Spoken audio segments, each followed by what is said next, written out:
What's going on, everybody? Welcome back to another episode of Fact versus Fiction. I'm your host, Burke Boy James Johnson, and I got another video for you guys. This one's going to be a little bit different. Today, we will be watching Gen interview people about men's mental health and how serious that can be. So, we're about to go ahead and get into this. So, let's get it and let's go. How close did you ever get to unaliving yourself?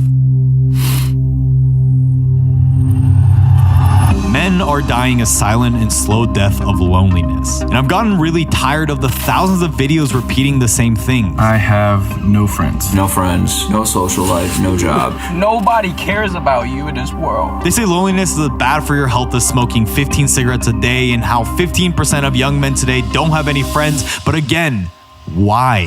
So I spoke with both the younger and older generation to see if we're all being too soft or if there's more to it than that. I had an actual emotional breakdown. I also spoke with the CEO of one of the country's only tech addiction centers to connect the dots, and I even confronted my own addictions and loneliness at a time when men's issues are ignored. Something I think I've always struggled with is addiction. This will be a multi-part series on loneliness, and so today I'll start by investigating the growing problem of tech addiction. I'm Dr. Kardaras. I'm a guy that is trained as a psychologist that's really focused my professional capabilities on treating the epidemic of how screen time has affected our mental health. So is that where you guys do the group therapies right here? We'll have small groups in here, so things like process groups. The men predominantly come in, they'll say, I have a gaming issue, but the real issue is depression and loneliness, and I self-medicate that through gaming. I think this older guy who used to be a patient here is just the perfect example that it's not just the younger generation that's struggling with this. And so I wanted to hear about his struggles. If you don't mind me asking, some people say that depression is not real. Do you believe depression is a real thing? I don't believe depression as a clinical disease is real, no. What would you say to that? There are people that believe the earth is flat. That's okay. If they've never experienced that, kudos to them. That's awesome. For those of us that have experience and understand the depths that you can go into depression and how it has an impact on not just your life, but on the lives of those closest to you, we have a different experience. For a lot of the males that I work with, they feel disempowered, they feel alienated and alone. And it's interesting, right? Because the promise of social media was it was going to be connectivity. And yet the reality has been the opposite. The loneliest generations are the youngest cohorts. The most connected are the loneliest people. Did you ever feel shame for having an addiction? You have to look at two things. There's shame and then there's guilt. Guilt's about I did a bad thing and I feel bad about that, and so I need to make a correction. Shame is I did a bad thing because I'm a bad person. When I believe that I'm a bad person, I'm a terrible person, it's hard to get the help because shame would say you don't deserve it. Right, and you'll probably go deeper into the addiction perhaps. The cycle, yeah, sure. And talking about shame, look at this damn screen time. I'm embarrassed to even show it. And it's especially bad when I feel like I'm not doing well in my life or business. It's gotten to a point where I literally had to download an app so I'm not spending time on this bullshit. And after trying many of these apps, there's one that's genuinely helped me, and I've actually been using it long before they sponsored this video. Sorry, guys. He's getting sponsored for that ad. I am not. So, had to skip it. Let's go. But especially my personal relationships. And so it is interesting though, right? Just how Dr. Kardaras wrote in this article himself, how the most tech conscious parents are the same parents who are building out this technology. Many of the tech titans restricted their own kids' access to technology at home. And look, at this point, there's been countless videos of people blaming social media for everything. But why is no one talking about the underlying issues of how we become a society full of loners, and especially men? We're in this hyper-technological, atomized society where we used to have a lot more social supports. You know, we had everything from bowling leagues to fraternal organizations. And so those things that used to give us a sense of connection and mooring seem to dissipate. And the more technologically advanced we became, the more atomized we became, the more isolated. Back in 1990, almost half of young men had someone that they could talk to during times of crisis. But now, that number has dropped to 22%. So I wanted to hear... Everybody has somebody, whether you believe it or not, everybody has somebody that they can go and talk to. You just got to be willing to reach out to that person and not feel ashamed to reach out, even though we all feel shame to some degree to some of the things we do. And yeah, being on our phones and iPads and computers and everything doesn't really help us really connect as individuals. Like we're face to face, person to person. You're hanging out with your family or whatever. You're probably checking your phone every 10 minutes just to see what's going on, or if somebody texted you or whatever the case may be, because we've kind of fell into that trap and into the cycle of, like, I guess in this sense, tech addiction, and to see what's going on, who posted what or who dropped what, and seeing the latest thing that somebody could be doing. Or now we're obviously all desensitized. We're desensitized to a lot of the things that go on now. Like if there's a school shooting, it's like, oh, another one? Well, what'd you expect? It's kind of almost like it's a matter of time for there to be another one. Or if somebody does something crazy, like how the Trump assassination, how that was like the news for a week, and now it's over. Like nobody's talking about that anymore. Or how he had another attempt on his life at his golf course, and nobody's talking about that. That was like 12 hours worth of news, and nobody's talking about that. But I mean, it's a constant cycle of how these things kind of go, I guess. But anyways, let's continue. This experience and connect with my community, a subscriber of this channel, and someone at one point lost all hope. My name is Miguel. I'm 25 years old. I live in Brazil, and well, I'm a tech addict. Here's my room, my weird setup. It's messy. Is that your bed? My wardrobe? Yes, that's my bed right here under my table. Here, like a trash bag that I haven't That's taken out crazy. for, I think, like a few weeks. There's a 2-liter bottle of energy drink. Oh, okay, good. I thought you were about to say something different. Oh no! It looks a little yellow. So yeah, it's an absolute mess. It's monster. walk me through your situation. Like I graduated and I didn't have any plans on what to do next with my life. So the worst possible thing happened. I went back to my parents' house and I didn't find a job. So I became a NEET. So it's What's a NEET? not in education, employment, or in training. So, for lack of better words, kind of just existing. At that Yeah, point. exactly. He's a I think a bum. lot of people watching might hear tech addict and be like, oh yeah, I spend 8-10 hours on my phone every day. I'm sure I'm tech addicted. And to be honest, they're not wrong, right? Look, I spend 10 hours a day on my phone, and I would definitely consider myself, to a certain extent, addicted to tech. But can you explain clearly why it might be different for your case and what extreme kind of tech addiction really does look like? Yeah, so you wake up at whenever. You don't have a wake up time. After that, hop on a computer. Just do whatever it goes. Like you're drifting along. If I were to describe it, it's like you're actually just drifting along with life. You're not doing anything productive at all. What was your family like as you were kind of living this lifestyle? Did they push you to do stuff, or Like I never shared nothing like my emotions with them, and meanwhile I was being depressed and all. But there was this one turning point where I remember my parents they sat me down and said, okay, listen, we have to talk. And my dad starts going on, oh, you're wasting your life away. You gotta, we're gonna die eventually. How are you gonna keep on living after we're not here to take care of you? I had an actual emotional breakdown. Like I broke a cup. All the emotions I was bottling up, they came out, they spilled. That moment that I decided to, you know what, I need to treat myself. And I talked to my mom and said, okay, listen, I gotta find a psychiatrist. This is getting pretty bad. how close did you ever get to unaliving yourself? The closest I got was started to plan out. At first it's oh, maybe I want to kill myself. Then you start thinking, oh, how can I do that? And I just stood at that point. But it was multiple times a day. If you're not distracting yourself, you start feeling bad. You start feeling depressed. There's so many of the young people I work with feel. These are things that people don't really talk about. It could be a very serious thing. You have to check up on your friends. on somebody who says that they're fine or says that they're okay, that probably always has a smile on their face, because sometimes those really be the ones who really need somebody to talk to, and you should always let them know that you can always talk to me with whatever it is. Like, it doesn't matter what it is. You can always come and talk to me, because you never know when their breaking point is. They can have that one bad day where they're just like, I'm done, and then just end it.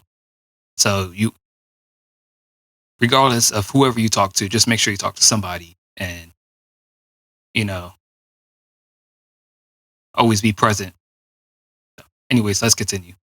So frustrated because there is such an existential crisis. So then why not just play Final Fantasy 14 or World of Warcraft and just escape in that world, because the real world seems pretty untenable to me. And then I don't have a purpose and a role in that world. I think obviously purpose is important for all humans, but do you feel like for men it's even more important? I'm sure this will be controversial in our gender fluid society, but yeah, I do believe that it's hard driven into our DNA, because in our hunter-gatherer culture, we were the ones that were supposed to be responsible to support the tribe or help support the family, and all those things that are sort of baked into our both biological and psychological DNA. We're purpose-driven creatures. But before confronting my own struggles, I wanted to hear from the man who made it his mission to solve loneliness, and if he once struggled with the same. I think one thing that stands out about you, Dr. K, is the fact that you've had an extremely interesting background. I believe you used to be a nightclub manager.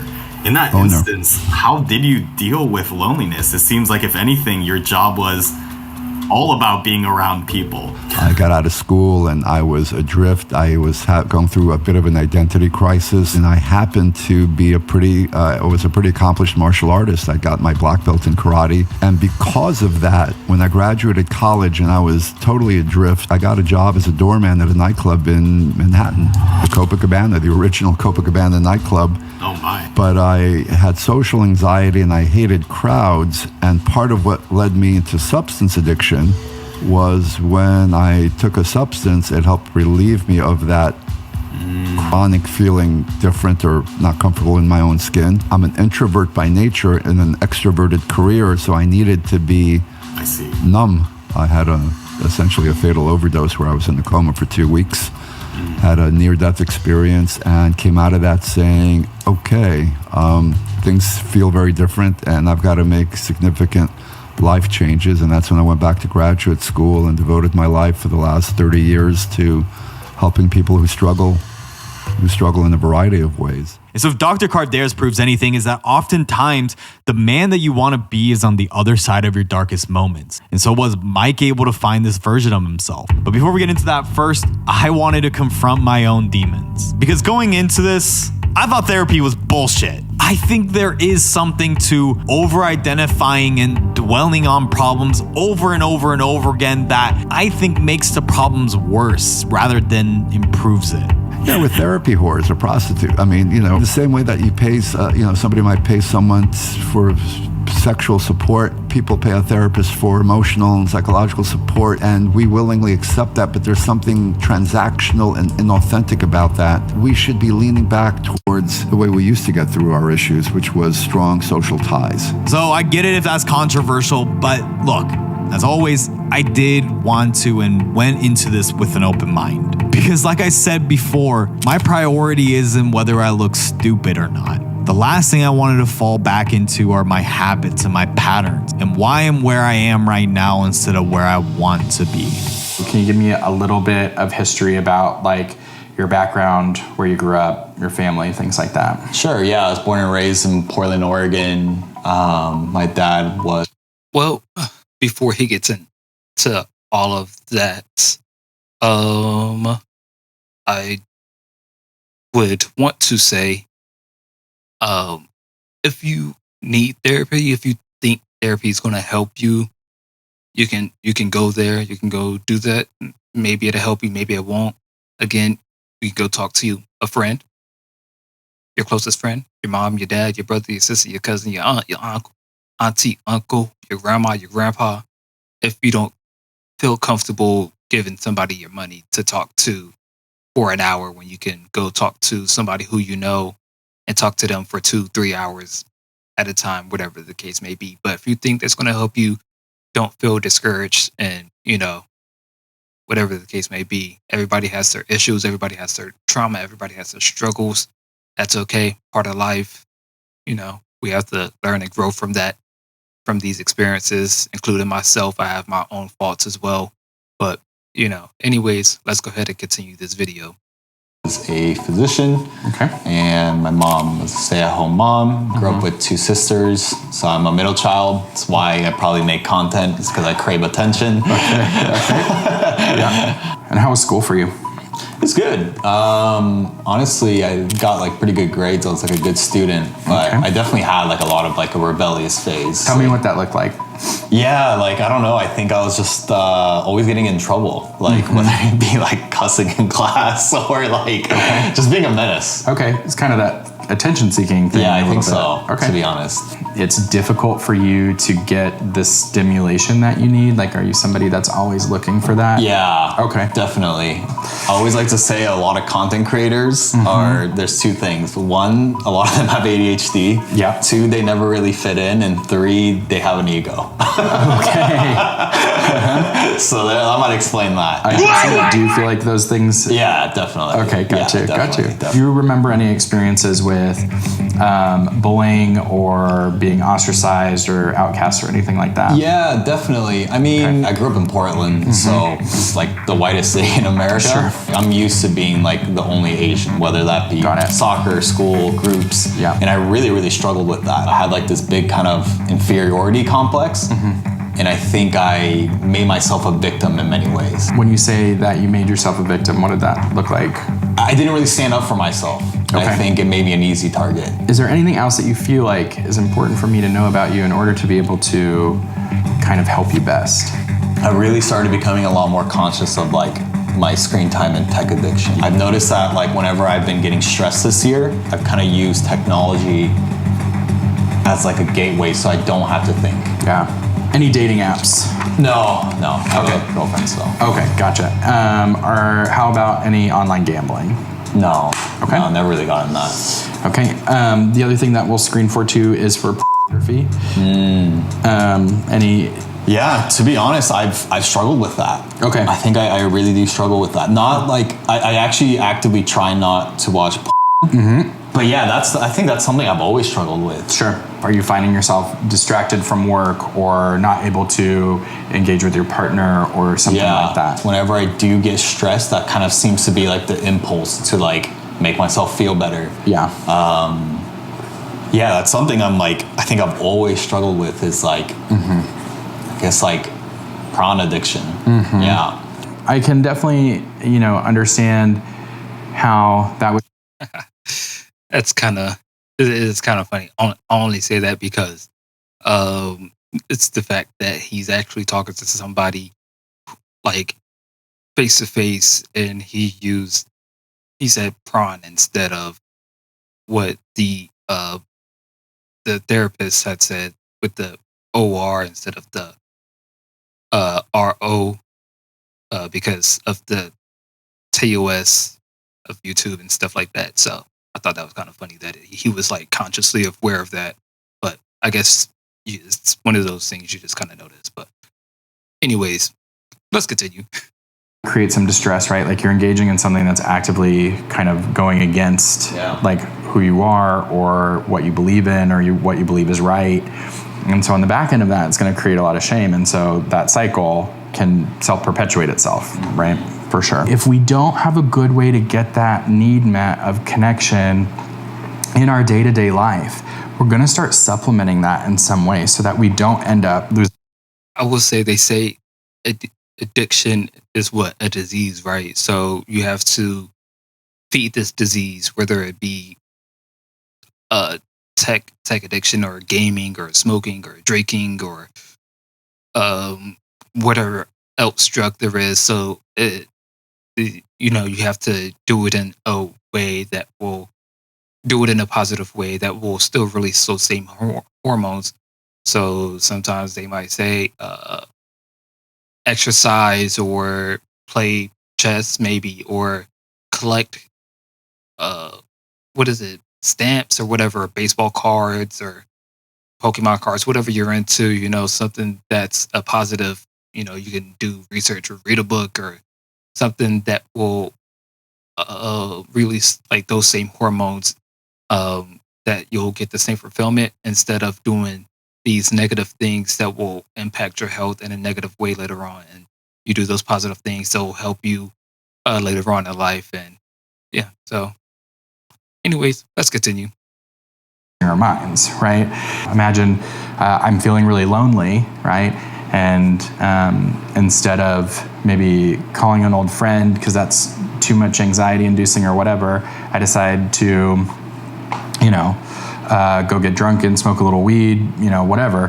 I'm not going to feel nearly as lonely anymore. Like everything's going to be exciting. I'm going to be able to engage with whatever's going on around me. The problem is that these techniques only work temporarily. How about like online communities, right? Like whether that be, let's say, Discord groups or... Those things aren't inherently bad in and of themselves. The problem becomes when I only have online friends. Think about it in terms of the number of people that you could call when things go really south. How many friends do you have in real life that if you called would get in the car and come to you in that spot? Exactly. Those people that are on Discord and Reddit aren't going to do that, right? Like they're going to, it's fun to play games with. We talk about this game, but they don't actually know you. They don't actually know. It's like kind of... Yeah, that's actually a solid point too. You might have a good, maybe let's say you have like 20 friends, right? But out of those 20, you're probably going to have like at least one or two. You should have at least one or two of those friends that you should be able to call up at, let's just say 3 a.m. If you're going through something, you should be able to call up and be like, hey, I got this issue, or I got something going on, or I'm feeling some type of way. Can you talk right now? If they're a real one, they're like, yeah, bro, yeah, I got you, whatever you need, and you talk for a little bit. You need at least one or two of those friends, because those are the ones that will stick with you probably most likely for a lifetime. So those are the real ones that you need. Everybody else outside of that, they can go. But for real. Anyways, let's continue. Surface level relationship. Yeah. Talk to me exactly how you were able to, I guess, get out of this tech addiction. So a friend of mine, he asked me if I wanted to move out of my parents' house, and he proposed he would even pay rent for me for a few months, just until what a friend, right? Until I could stabilize my situation. So damn, I don't have friends like that. Jeez. Oh, you said you had no friends, but it seems like you have some great friends, my guy. No, yeah. You just weren't talking to them. Yes, exactly. Actually, that's true. He proposed, okay, I'm gonna pay rent for you for a few months. So for 6 months, I'm not gonna pay food for you. So you're gonna find your own way. I had no money with me, by the way, so I didn't work. Anyways, I moved out. I was searching for jobs, any kind of job. I landed a job as a teacher, and I've been working as a teacher ever since. So it was really when your back was against the wall that yes. You really had to get it together. Tell me about what your life is like today. Now I have responsibilities, and I do keep up with them. I work as a teacher, still work as a teacher, and I also teach I teach in a game development classes too. Nice. So I also teach people how to draw. Now that I feel better, I feel like I can start having my ambitions. I can start planning out for the future. But so you seem more hopeful with life. Yes, I feel more hopeful. Yes. Are you happy? Yeah, I feel like I'm at the top of my life yet, but I know that I can still go higher. That's great. I think that's the definition of hope. And so I challenge you now as the audience, the Gen universe or explorers or whatever, that together for the next 30 days, I order you to stop touching yourself and to stop. I'm just kidding. We're not that type of channel here. But I will say you can use Opal to block this sort of content like I have here. But in all seriousness, I think it's clear from this video why so many men, and myself included, is trapped in this cycle of loneliness. Instead of chasing purpose in real life, we're chasing artificial progress in gaming, fake connection over social media, and fantasies on a screen to simply put, cope. At the slightest feeling of pain and discomfort that we all feel, we numb ourselves with the very habit that makes us feel more alone. And I think it especially impacts men over women because of our ego. Instead of creating change ourselves or asking for the help that we need, we'd rather live lives of quiet desperation. I'm curious, how do you think tech addiction impacts men and women differently? You know, I have noticed a very pronounced gender divide. Males tend to gravitate towards gaming, escapism. Gaming fantasy worlds are a fantasy sense of empowerment. You know, you're leveling up, you're accomplishing feats, you're doing things that maybe in your day-to-day life you feel totally disempowered about. With women, more socially connected, leaning into social media more. It's funny I'm saying this to you because I should be saying this shit to myself, but I'm at least self-aware enough to know how stupid this must sound, and especially some fucking influencer like me saying that I feel alone. And when I think about it rationally, really, I have absolutely no reason to feel this way. I undoubtedly have an amazing support network, whether that be my team, my family, my friends, my girlfriend, or you guys watching. And I'm self-conscious and feel cringe even saying this, but I feel like the bigger that I've gotten, the lonelier that I've felt. And it's exactly for that reason. It's because I feel scared to share you these things without sounding ridiculous. Because I feel that every time. All right, I'm gonna end it there. Yeah. There's a lot to unpack there, but if you guys ever do feel lonely, sometimes I do feel lonely myself, you know. But sometimes you're on your phone all the time, or on playing a game, or watching TV, or doing whatever, Instagram, TikTok, Facebook, whatever the case may be. If you ever feel alone, go outside and touch grass. That's what I got to say. Just like literally just go outside, go for a walk, go look at nature, go see how pretty it is outside, because it'll make you feel good. To me, it does anyways. Maybe I'm weird, but sometimes I feel lonely. So, you know, I do have friends I could talk to, but if you don't have friends you could talk to, make sure you go ask before you say you don't have anybody you can talk to. Because like I said, your mom, your dad, your brother, your sister, your cousin, your auntie, your uncle, your grandma, your grandpa, there's at least one person in your life you can always go and talk to, and they will love you no matter what. They won't judge you or look at you any type of way, because they do have respect for you. So make sure you go out there and you talk to them as well. You know, if there's anything that you feel odd about, if you have those unaliving thoughts, you can always call somebody. I'm pretty sure there's a helpline you can call. If you feel depression or anxiety, you can always, you know, go outside, go exercise, go take a walk, go talk to some random person just because, I don't know, just because it'll get you out your comfort zone and you feel like you did something, you know, that you were uncomfortable with doing. So I don't know, just something to think about, food for thought, you know. But anyways, I hope you guys enjoyed this video.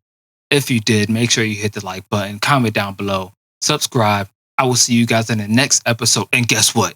If you are not there, you are square. So until next time, peace.